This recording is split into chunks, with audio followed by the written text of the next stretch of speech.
본문은 베드로전서 1장 13절 같이 봅니다. 베드로전서 1장 13절입니다. 그러므로 너희는 생각이 허리를 동이고 정신을 차려 예수 그리스도께서 나타나실 때 너희에게 가져올 은혜를 끝까지 바라라 그랬습니다. 제목은 왜 우리는 생각의 허리를 동여매야 하는가입니다. 왜 우리는 생각의 허리를 동여매야 하는가? 자, 생각의 허리를 동인다는 것은 굉장히 비유적인 표현이에요. 우리는 언제나 영적으로나 육신적으로나 허리띠를 잔뜩 동여매야만 돼요. 무장해제가다 보면 마귀의 공격을 받죠. 중대한 상황에 처했을 때 긴장감에 감도는 동요는 더더욱 그러다 이거 허리띠를 바짝 졸려매요. 반대로 긴장이 풀리고 정신을 놓은 상태가 되면은 될수록 허리띠를 자꾸 풀어요. 무장해제나 마찬가지예요.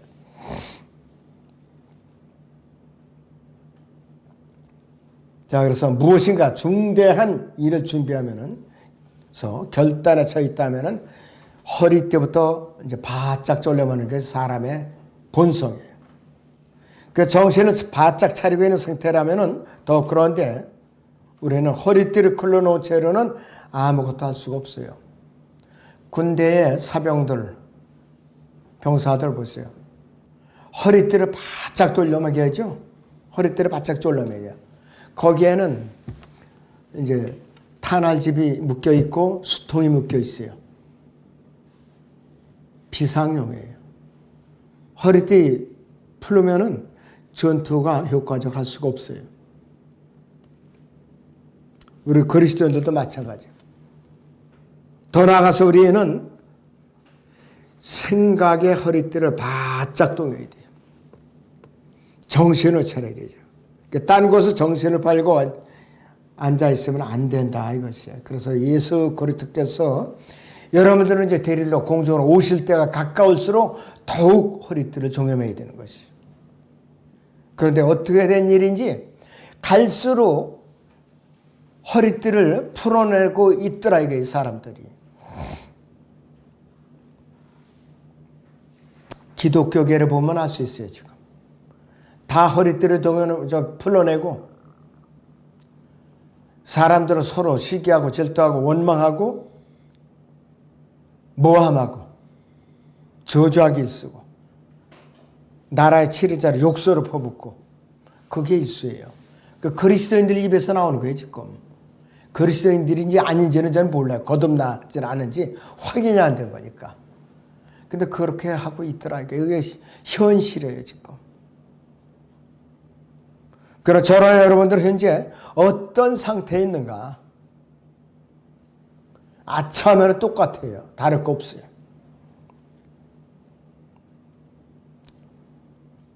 자, 그럼 우리는 생각의 허리를 동이고 정신을 차려서 예수 그리스도께서 우리에게 가져오실 은혜를 잠시라도 잊지 말라고 당부하고 있어요.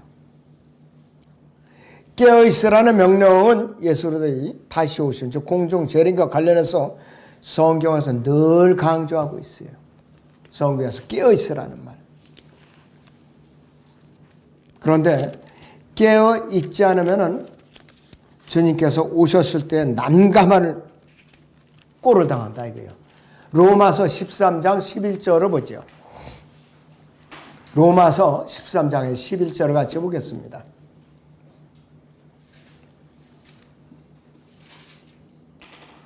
뿐만 아니라 우리가 그때를 아노니 지금은 바라고 잠에서 깨어나야 할 시간이로다. 이는 지금이 우리가 믿었던 때보다 우리의 구원이 더 가까워졌음이라 했습니다. 여기는 구원이 혼의 구원이 아니라 몸의 구속을 말하는 것이에요. 밤이 많이 지났고 낮이 가까웠느니라. 그러므로 어두움의 행위를 벗어버리고 빛이 갑옷을 입자 그랬어요.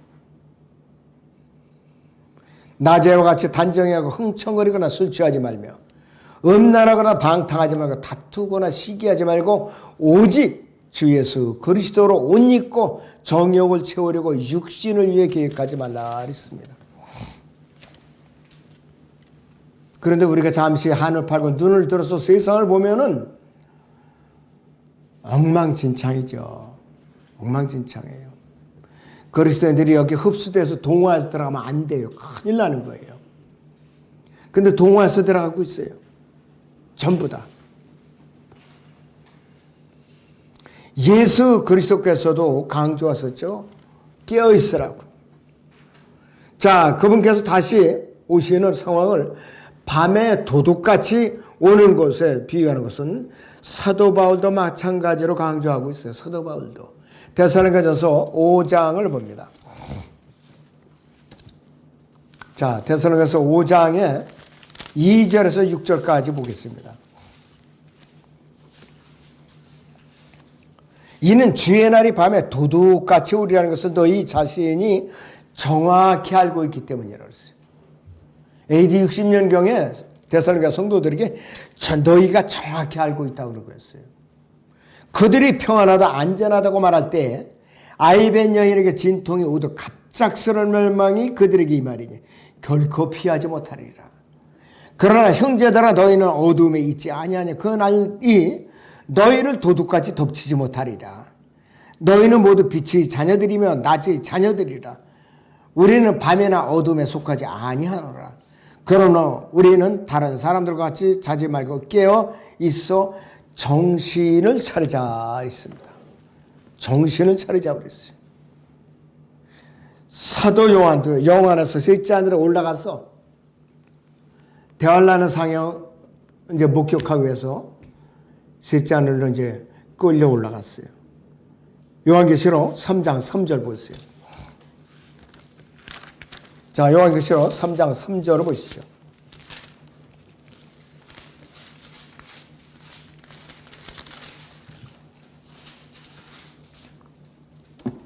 그러므로 네가 어떻게 받았으며 또 어떻게 들었는지 기억하고 굳게 지키어 회개하라. 만일 네가 깨어 있지 아니하면 내가 도둑같이 네게 임하리니 어느 때 너에게 올 것인지 네가 알지 못하리라고 했어요. 한눈 팔면은 안 돼요. 세상에서도 자동차 운전하다도 한눈 팔면은 사고가 나죠. 자기 자신뿐만 아니라 타고 있는 일행까지 중상을 입거나 다 죽는다 이거예요. 우리가 믿음의 길도 마찬가지예요. 한눈 팔다 보면 어느새 마귀의 덫에나 올무에 걸려 있더라 이거예요. 한번 빠져나기 쉬우냐? 그렇게 쉽지 않아요. 어려워요 아주. 정말로 우리는 그래서 이 요한계시록 3장 6절을 보세요. 귀 있는 자는 성령께서 교회들에게 하시는 말씀하시는 것을 들을지어다. 교회에게 말씀하시는 것을 들을지어다 그랬어요. 강단에서 선포되는 말씀을 통해서나 이 기록된 성경을 통해서나 복음 전파를 통해서나 들어야 되는 거예요. 구약에서는 주로 이렇게 말씀하죠. 주가 말하노라, 주가 이같이 말하노라, 주가 말하노라. says the Lord 이렇게 말하는 거예요. 이 마지막 때에는 들을 귀를 마귀가 자꾸 닫아버려요. 그러니까 안 듣는 거예요. 귀가 자꾸 좁아져요. 어떤 귀를 자꾸 열어주느냐. 자, 디모데후서 4장 보세요.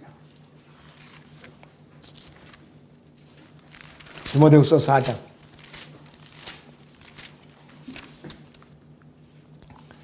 3절부터 4절을 보죠.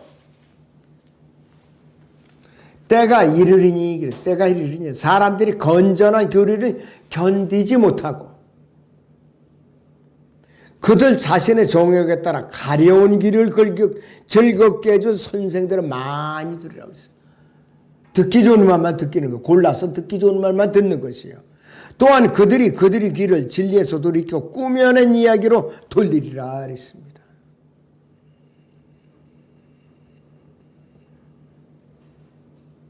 교리와 책망과 바로잡음과 의의로 훈육하는 그런 내용은 듣기 싫어하는 거예요. 예레미야가 왜 이렇게 미움을 받았는가? 예루살렘이 곧 멸망한다. 우상숭배로. 그러니까 바벨론 왕에게 항복하라. 그러면 생명이 보존된다.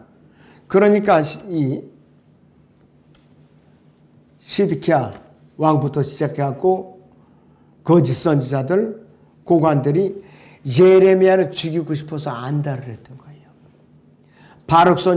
바룩을 통해서 예레미야 선지자 하나님께 내려주신 메시지를 읽어주니까 시드기야 왕 화덕을 펴놓고 그 앞에서 읽으면서 정신을 차리고 회개해야 되는데 태워버렸어요.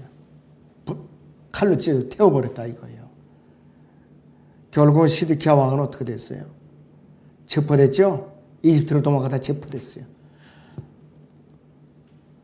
두 눈 앞에서 아들들이 다 죽임을 당하고 본인도 두 눈을 다 뽑은 채로 족쇄를 지어서 바빌론으로 끌려간 거예요. 하나님의 경고를 무시하면 그런 거예요.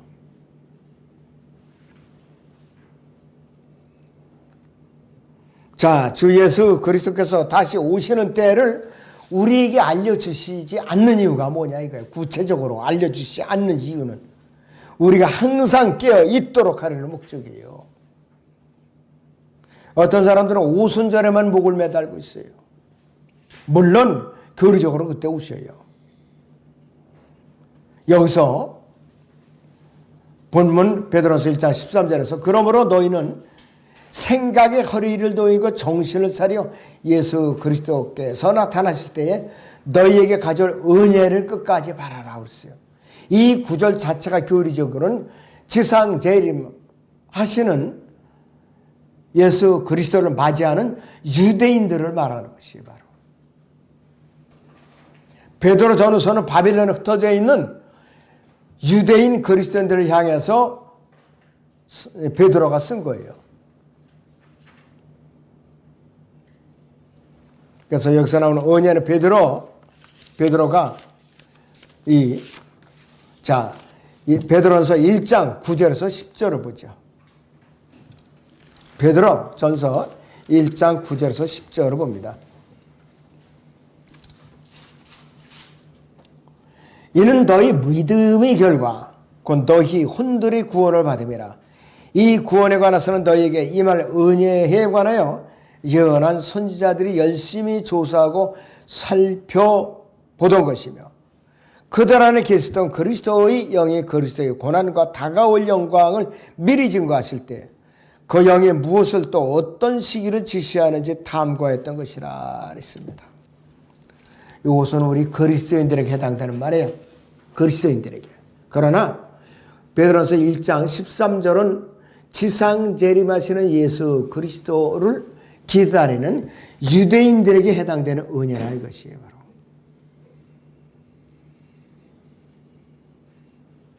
우리 그리스도인들은 지금 구원받고 나서 이루 헤아릴 수 없는 많은 은혜를 누리고 있어요. 고난과 역경 가운데 이겨낼 수 있는 은혜를 주신 것에 감사해야 되고 또 풍족하게 공급해 주시는 하나님께 감사해야 되고 건강을 주신 또 하나님께 감사해야 되고 일자리 주신 하나님께 감사해야 되고 가족을 주신 하나님께 감사해야 돼요. 또 예배 드릴 수 있는 교회를 주신 하나님께 감사해야 되고 들을 수 있는 물질을 허락하신 하나님께 감사해야 되는 거예요. 또 기도할 수 있는 하나님께 감사해야 되고 우리에게는 이 교회 시대의 그리스도인에게는 무한하신 은혜를 주셨어요. 제한적인 은혜가 아니에요.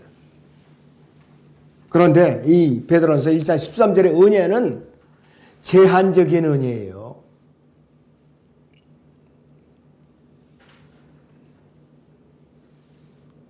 그리고 요한계시록 5장 7절에서도 예수 그리스도께서는 보좌에 앉으신 분이 오른손에서 그 책을 취하시는 장면이에요. 그 책은 성경책이라 이겠어요. 여기서 그 책은 이 땅에 예수 그리스도께 재림하셔서 이스라엘에게 펼쳐질 은혜가 기록되어 있는 바로 요한계시록을 말하는 것이에요. 자, 그래서 유대인들뿐만 아니라 장차 들림받을 날을 기다리고 있는 그리스도인들도 생각의 허리띠를 동여 바짝 동여매고 늘 깨어있지 않으면 안 되는 것이에요. 유대인들은 어떤 은혜를 누리느냐? 혹독한 환난을 통해서 남은 자들을 주님께 데리고 들어와서 왕국을 세워서 천년 통치의 모든 세상 왕국들의 우두머리 국가가 되는 것이에요.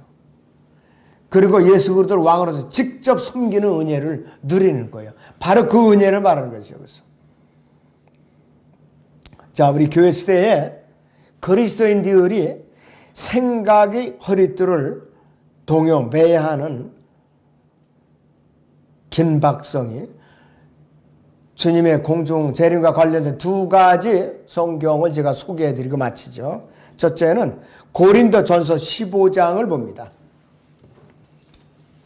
고린도전서 15장 51절에서 53절을 봅니다.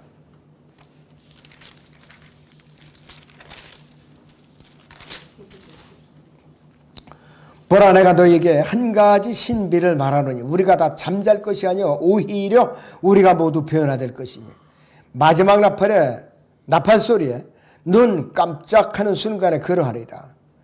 나팔 소리가 나면 죽은 자들이 썩지 아니하는 몸으로 일으켜지며 우리도 변화되리라 그랬습니다.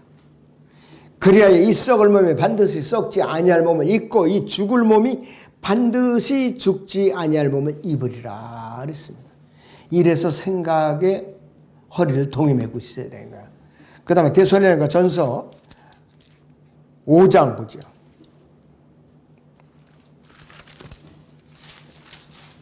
아까 읽었던 내용입니다.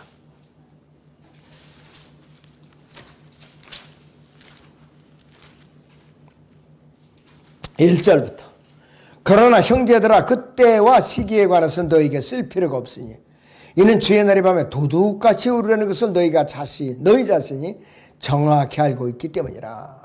그들이 평안하다 안전하다고 말할 때에 아이벤 여인에게 진통이 오듯 갑작스러운 멸망이 그들에게 임하리니 결코 피하지 못하리라. 그러나 형제들아, 교회 시대의 그리스도인들을 말하는 것입니다. 너희는 어두움에 있지 아니하여 그날이 너희를 도둑같이 덮치지 못하리라. 너희는 빛의 자녀들이며 낮의 자녀들이라. 우리는 밤이나 어둠에 속하지 아니하노라. 그러므로 우리는 다른 사람들과 같이 자지 말고 깨어있어 정신을 차리자 그랬습니다. 이는 자는 자들은 밤에 자고 술 취하는 자들은 밤에 취하기 때문이라. 그러나 우리는 낮에 속하니 정신을 차리고 믿음과 사랑에 흉배를 붙이고 구원의 소망인 투구를 쓰자 그랬습니다. 이래서 우리는 생각이 허리를 바짝 동여매야 되는 것입니다. 기도하겠습니다.